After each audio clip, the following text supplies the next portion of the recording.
The bottle sat on my counter, dark glass, red wax seal, a label in French I didn't recognize. My parents had sent it for my birthday.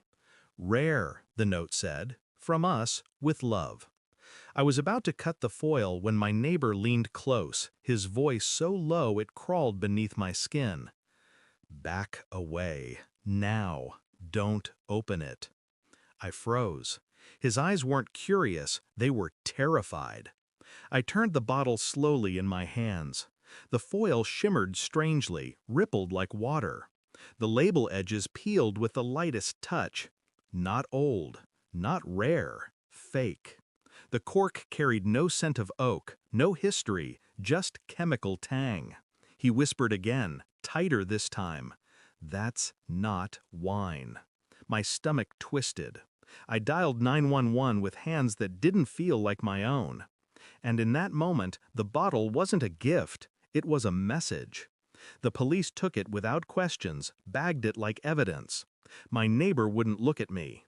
Inside me, silence grew. Not fear, not yet, something colder. My parents. My own parents. Why did I believe it was love? Why didn't I question sooner? I replayed years of small moments, their sharp glances when they thought I wasn't looking, the way conversations ended when I entered the room.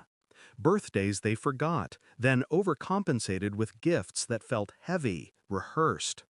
They had smiled at my graduation, they had toasted at my wedding, and now they had sent me a bottle wrapped in poison.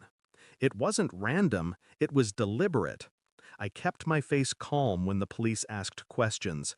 I signed statements with steady hands. But beneath, something fractured.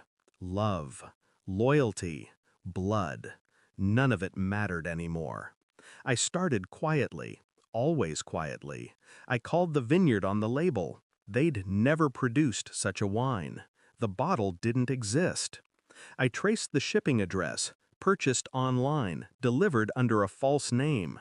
My parents' credit card, masked through a proxy. Sloppy, but intentional enough to hide from strangers, not from me. I searched deeper. Bank statements, transfers, calls they thought no one knew about. A number kept surfacing, tucked between utility bills and donations.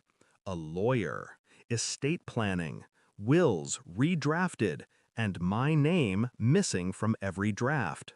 My throat burned as I stared at the records. They weren't sending me gifts, they were cutting me out. And the bottle wasn't just about money, it was erasure, a slow, quiet elimination.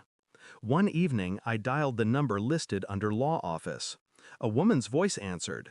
She spoke my father's name, confirmed his appointment, and then she said the words that rooted in me like poison. Finalizing full transfer to your other son. Other son, not me, someone else. The betrayal sharpened. This wasn't just financial, it was blood rewritten, lineage reordered. My existence trimmed away like a dead branch. The toxicology report came back. Not wine. Ethylene glycol, hidden under fruit extract, masked to taste sweet. A single glass would burn kidneys from the inside out. A quiet, invisible death. I held the paper cold against my fingers, and for the first time I understood. They hadn't miscalculated, they had planned. That night I visited them. I set the report on the table, watching my mother's hands tremble as her eyes scanned the words. My father stared at me, expression flat, waiting. No denials, no confusion, just silence between us, thick and final. I asked nothing. I wanted no answers. Answers are for the desperate. I simply said, "You sent it to me." My mother broke first, stammering, reaching. My father didn't move. He only looked at me as though I had already been buried. I didn't shout, didn't accuse. Instead, I slid the police report across the table, the one confirming an active investigation. Their fingerprints, their transaction records, the toxicology analysis, all of it. My mother gasped. My father's jaw set hard, but his eyes flickered, the first crack in his armor. I didn't expose you, I said, voice even. I just left the door unlocked. The truth will finish the rest. He tried to speak, but I stood, walked to the door, paused once, hand on the frame. You thought you could erase me quietly, but you'll find silence cuts deeper when it turns on you. And then I left. I never saw them again. The trial made headlines, the poisoned air. Reporters speculated about motives, inheritance, family fractures. None of them knew the real truth, that the betrayal began long before the bottle. I didn't attend. I didn't need to. At night, I poured myself real wine, deep red, bitter, alive. I drank alone, not to celebrate, not to mourn, just to feel the weight of survival in my veins. I no longer loved them, no longer hated them. I had simply emptied them from me, the way you drained venom from a wound.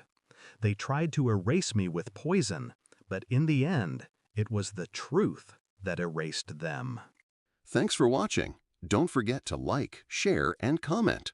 Subscribe now to Cheating Stories Insight World for more amazing stories.